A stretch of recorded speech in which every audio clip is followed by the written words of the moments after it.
Sebelum aku lahir, aku tak pernah meminta, tak pernah memilih dunia, tak pernah setuju derita. tapi bila mata terbuka, aku terus ada dan dunia terus meminta.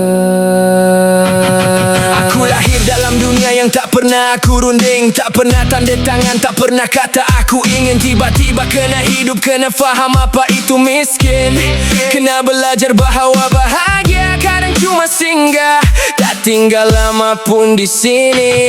Kecil dulu semua kata hidup ni indah, bila besar baru tahu senyum pun boleh jadi lelah. Malam makin panjang bila kepala terlalu resah, ramai ketawa depan orang, belakang pintu jiwa berdarah. Kenapa manusia lahir kalau akhirnya tanah juga menang? Kenapa bina impian kalau masa suka rampas perlahan? Kenapa hati diberi kalau akhirnya dipatahkan? Kenapa kenangan dicipta kalau akhirnya cuma menyakitkan? Aku tengok ibu bapa tua makin perlahan berjalan, tangan dulu kuat sekarang mula menggigil diam. Dan aku takut masa terlalu kejam, takut orang yang aku sayang hilang satu demi satu dalam diam. Kalau semua ni sementara, kenapa rasa kehilangan macam kekal selamanya? Kenapa cinta sebesar lautan masih kalah pada liang tanah dan batu nisan? Kenapa aku harus ada kalau akhirnya semua akan tiada? Kenapa aku belajar mencinta kalau akhirnya cuma tinggal luka?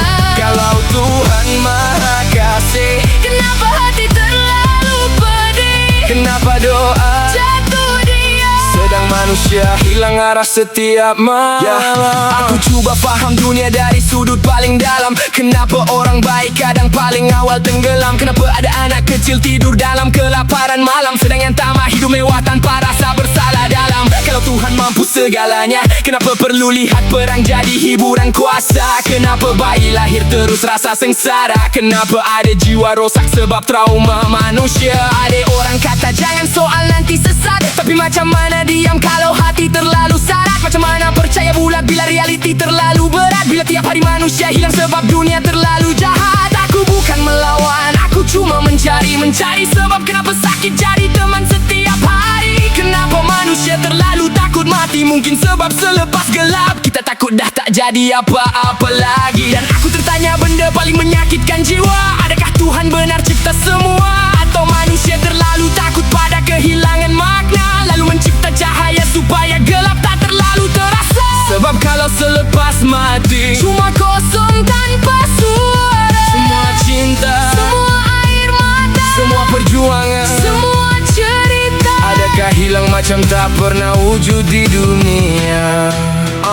Aku pernah tengok manusia saling membenci atas agama, warna kulit, sempadan megeri. Padahal semua menangis dengan air mata yang sama isi. Semua takut kehilangan, semua takut sunyi. Siapa salah bila perang tercipta? Pemimpin rakus manusia atau rasa takut yang membuta? Kenapa nama Tuhan kadang hadir waktu darah merata, sedang yang mati cuma orang biasa tak minta apa-apa?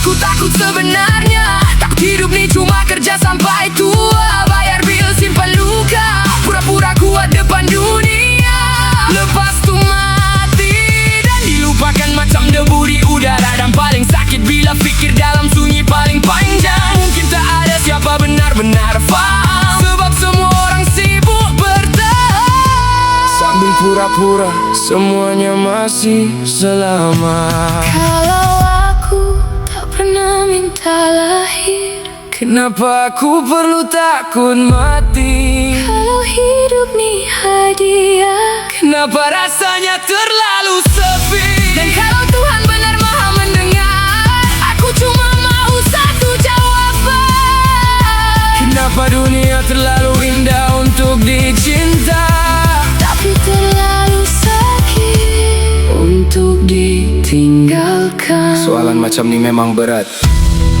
Iwin, ramai orang pernah bergelut dengan persoalan tentang hidup, kehilangan Tuhan dan makna, terutama bila hati tengah sarat lagu.